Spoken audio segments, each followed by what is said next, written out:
এভাবে মাঝারি আঁচে বলগুলো ভেজে নিতে আমার 5 মিনিট সময় লেগেছে। যখন এভাবে ব্রাউন কালার ধারণ করবে, বলগুলো তেল ঝরিয়ে উঠিয়ে নিব। এটা অবশিষ্ট চিকেন পুর এবং ব্রেডের সাইড কেটে নেওয়া অংশ দিয়ে আমি তৈরি করেছি।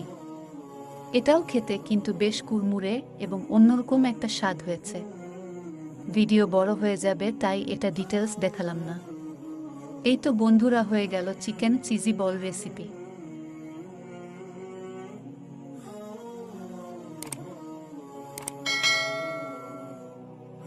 এটা দেখতে যতটা সুন্দর, খেতে আরও বেশি মজার। জাস্ট অসাধারণ হয়েছে। আমার বাচ্চারা তো খুব পছন্দ করে খেয়েছে, বিশেষ করে ভিতরে চিজ এবং চিকেনের পুরটা। আপনাদের একটা কেটে দেখাচ্ছি, দেখুন বন্ধুরা কতটা লোভনীয় হয়েছে আজকের আমার এই নাস্তাটা।